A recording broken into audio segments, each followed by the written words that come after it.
अब बच्चों next topic है एप्लीकेशंस ऑफ गॉसेस लॉ। हमने जो गॉसेस लॉ डिस्कस किया that is very important for electrostatics because Gauss's law that is very useful to find the electric field for symmetric charge distribution। और ये बहुत ही wonderful law है, वो हम application में देखेंगे।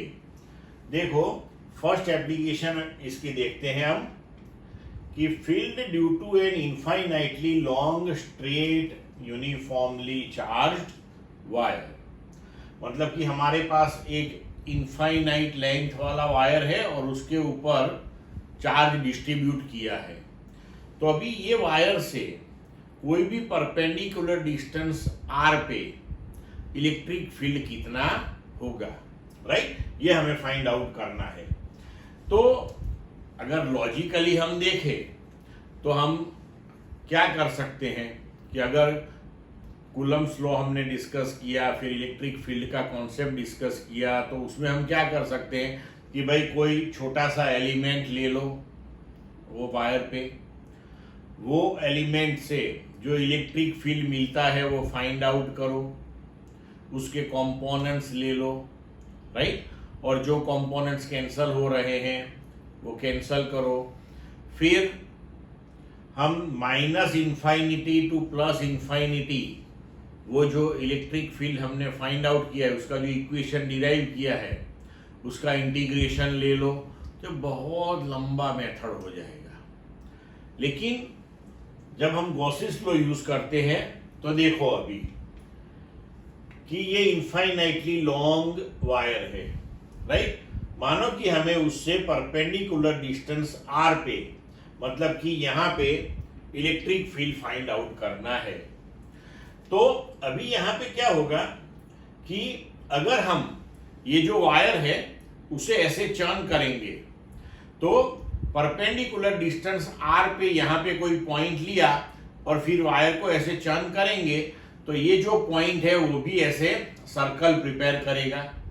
तो यहाँ पे हम एक पॉइंट यहाँ लेते हैं और दूसरा पॉइंट मानो के यहाँ लेते हैं। वायर इनफाइनाइटली लॉन्ग है तो यहाँ पे दो पॉइंट अगर नजदीक नजदीक लेंगे हम तो कोई फर्क नहीं पड़ेगा।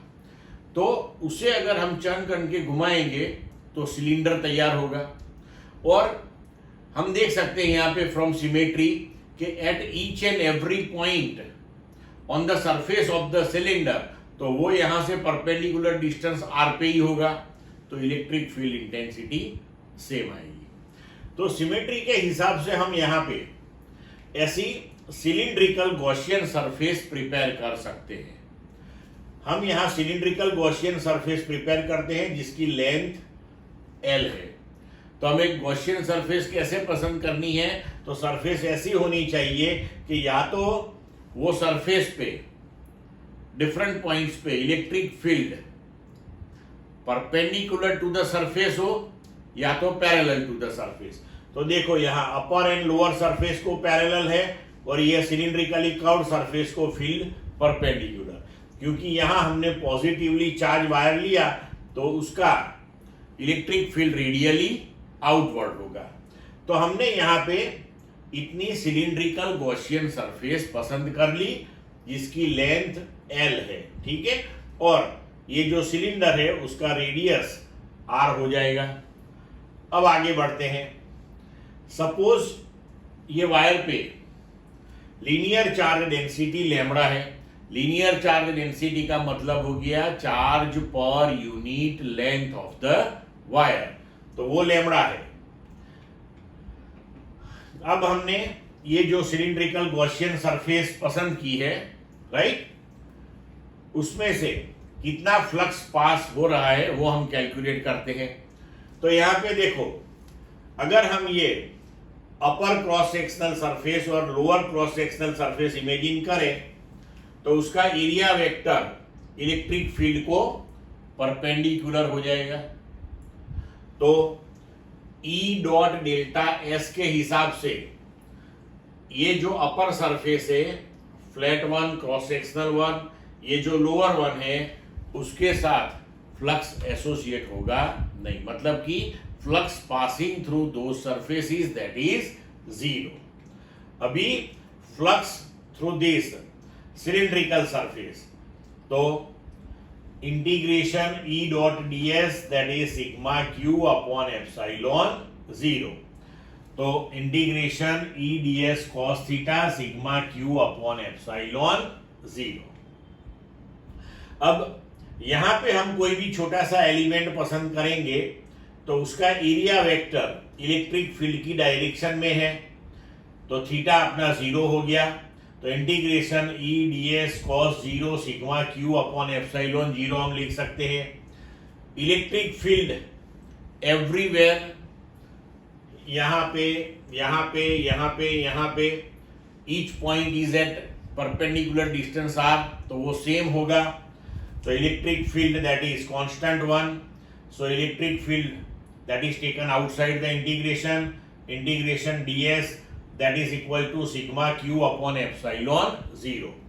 अभी ये जो सिलिंड्रिकल कर्व्ड सरफेस है हमारी, उसका टोटल एरिया कितना होगा, तो टोटल एरिया हो जाएगा 2 पाई r इंटू एल. तो इंटीग्रेशन ds हमारा हो जाएगा 2 पाई r इंटू एल. अभी sigma q that is net charge enclosed by the surface, मतलब कि सरफेस के अंदर जो चार्ज है वही कंसीडर करना है, सरफेस के बाहर का जो चार्ज है वो हमें कंसीडर नहीं करना है. ठीक है, तो अभी देखो यहां से यहां तक इतना चार्ज सरफेस के अंदर है, तो ये चार्ज कितना हो जाएगा, तो charge per unit length lambda है, ये टोटल लेंथ एल है, तो charge per unit length lambda है, तो एल लेंथ में कितना हो जाएगा, लेमड़ा इंटू एल. तो चार्ज एनक्लोज्ड हो गया लेमड़ा इंटू एल, दोनों साइड से एल कैंसल हो गया, तो इक्वेशन बन गया इलेक्ट्रिक फील्ड का lambda upon 2 pi epsilon 0 1 upon R. Vector form में लिखे तो multiply by unit vector N caret, तो वो एन कैरेट हम इलेक्ट्रिक फील्ड की डायरेक्शन में लेते हैं. तो ये हो गया equation for the electric field due to infinitely long straight uniform charged wire. अब देखो यहाँ पे वंडर ऑफ गॉसिस लॉ जो मैंने बताया था, राइट, कि कितना वंडरफुल है.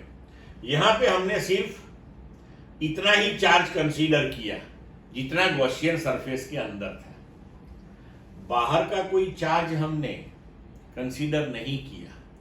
फिर भी ये जो इलेक्ट्रिक फील्ड हमें मिलेगा वो एंटायर चार्ज डिस्ट्रीब्यूशन के लिए मिलेगा. This is the wonder of Gauss's law, कि गॉसिस लॉ में हम आर्बिटरीली गॉसियन सरफेस पसंद करते हैं, उसके अंदर का चार्ज कंसीडर करते हैं, लेकिन जब इलेक्ट्रिक फील्ड फाइंड आउट करते हैं तो वो एंटायर चार्ज डिस्ट्रीब्यूशन के लिए हमें मिलता है. क्लियर बच्चों?